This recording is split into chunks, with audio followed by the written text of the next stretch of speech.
Assalamualaikum warahmatullahi wabarakatuh.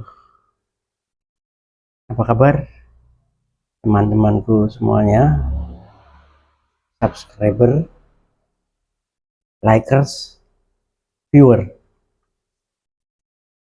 maupun yang baru gabung, selamat datang. Semoga teman-teman semua diberikan segala kemudahan dalam segala urusan baiknya oleh Allah Subhanahu wa Ta'ala. Amin. Teman-teman, kita mulai dari Al-Quran yang dibawa dan disampaikan oleh Nabi Rasulullah Muhammad Shallallahu Alaihi Wasallam. Allahumma sholli alaihi. Al-Quran yang dibawa oleh Nabi Muhammad adalah mukjizat. Beda dengan nabi-nabi yang terdahulu. Nabi Musa, tongkatnya. Nabi Ibrahim, dengan suhuf yang dibawanya, suhuf ya, juga mempunyai mukjizat. Termasuk cerita-cerita dengan penyembelihan anaknya, yaitu Nabi Ismail. Nabi Nuh dengan kapalnya.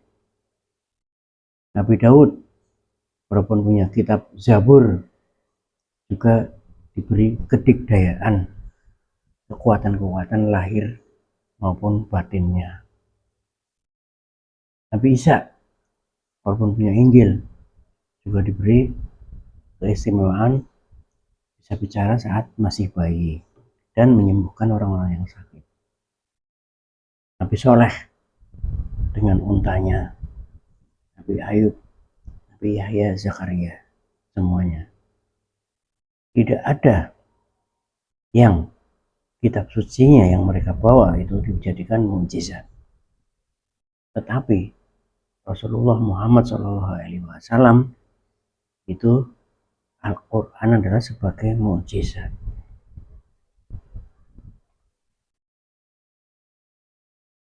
Nabi Muhammad wafat tahun 632 Masehi.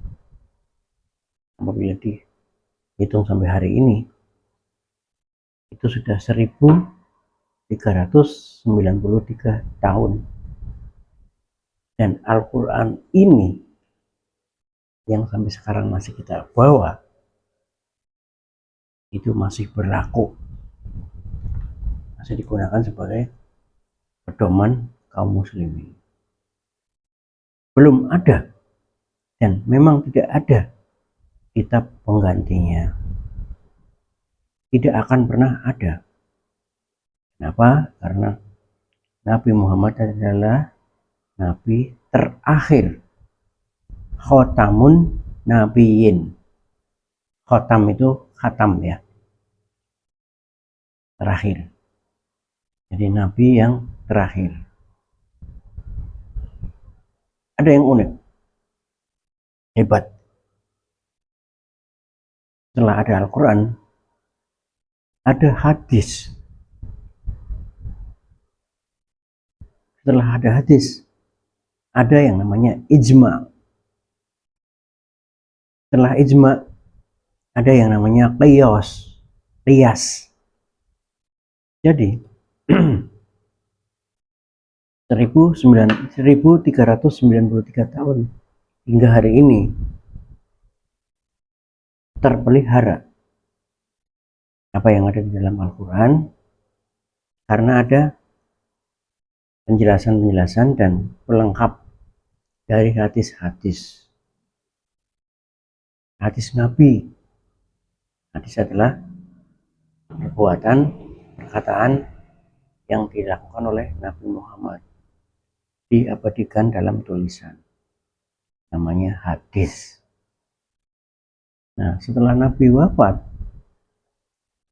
kesepakatan para ulama dan mujtahid, jadi para ulama itu ada yang ulama mujtahid.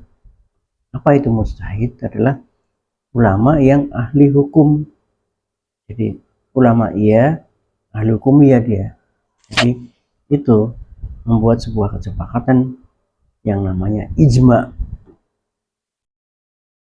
Jadi ada undang-undang dasar, ada undang-undang, ada perpu, ya kan, ada kepres turunannya. Nah, ini ada ijma yang disepakati oleh para ulama sebagai hukum pelengkap dari Al-Quran, hadis, dan ini ada ijma. Ya, terus bagaimana kalau ada suatu kasus baru? Bagaimana kita menetapkan hukumnya? Kita bandingkan dengan kasus lain yang sudah pernah ada hukumnya. Karena ada kesamaan illah, ada kesamaan sebab dan alasannya antara keduanya. Nah, itulah yang namanya qiyas. Jadi metode dalam hukum Islam untuk menetapkan hukum atas suatu kasus baru dengan cara membandingkan, mempersamakan dengan kasus lain yang sudah ada hukumnya karena ada kesamaan sebab dan alasan. Bismillah, semoga Al-Quran tetap terpelihara hingga kapanpun sampai akhir zaman. Nah, berikutnya antara Nabi Muhammad dengan Nabi Isa, ini naik ke belakang nih, itu berapa tahun selisihnya? 570 tahun. Isa adalah pendahulu Muhammad Shallallahu Alaihi Wasallam. Nabi Isa menubuatkan Nabi Muhammad dalam Al-Quran, ya, yang menyebutkan Nabi Isa itu membicarakan tentang seorang nabi yang akan datang setelah beliau yang bernama Ahmad. Jadi memang salah satu nama dari Muhammad adalah Ahmad. Kedatangan Nabi Isa, ya, ini terabadikan dalam surat Al-Quran, surat Al-A'raf 157, yaitu yang bunyinya begini, yaitu orang-orang yang mengikuti Rasul Muhammad, Nabi yang ummi, tidak pandai baca, tidak pandai tulis, yang namanya mereka temukan tertulis di dalam Taurat dan Injil.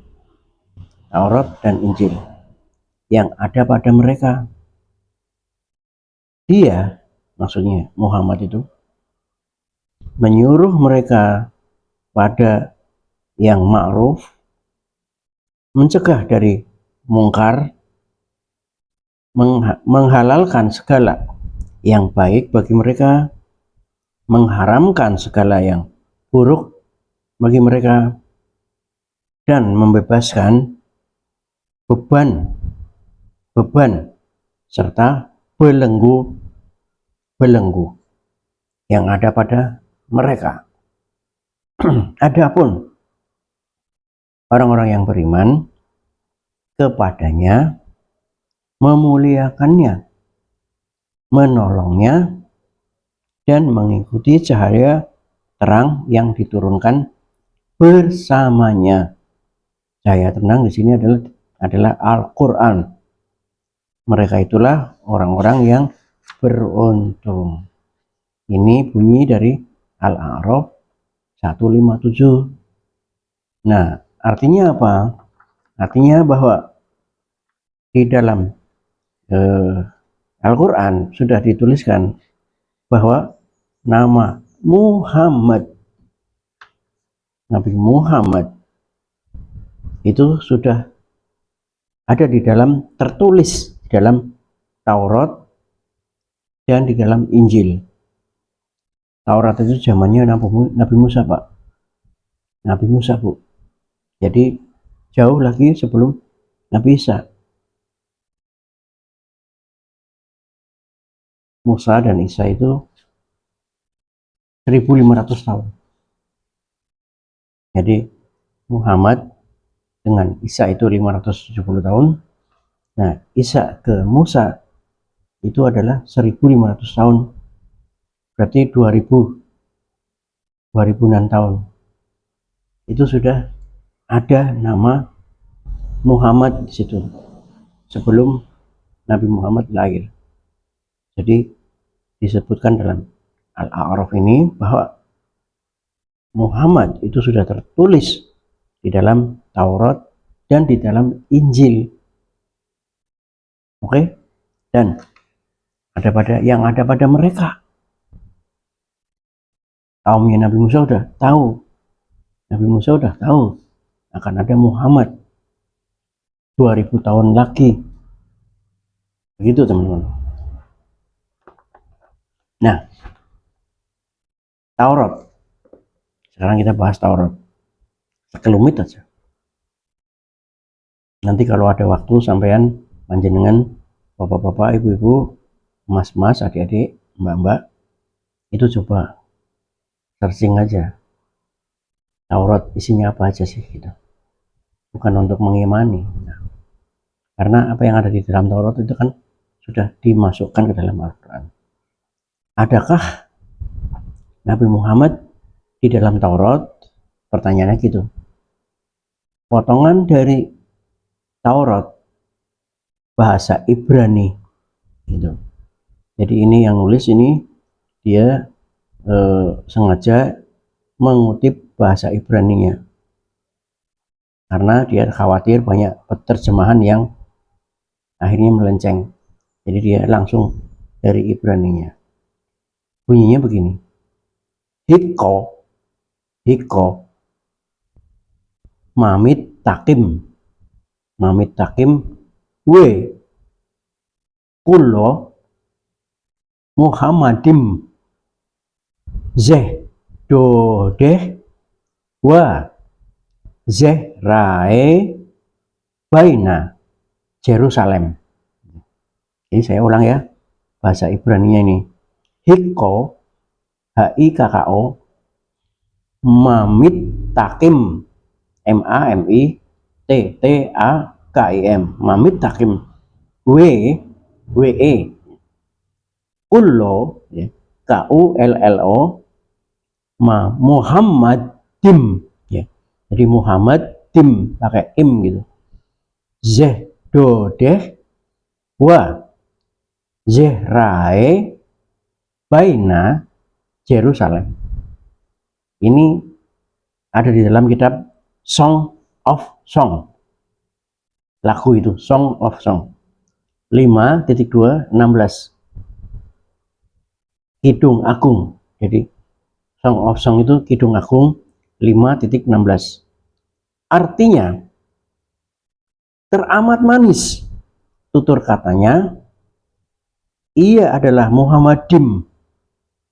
Inilah kekasihku dan sahabatku, oh putri-putri Yerusalem. Saya ulang ya.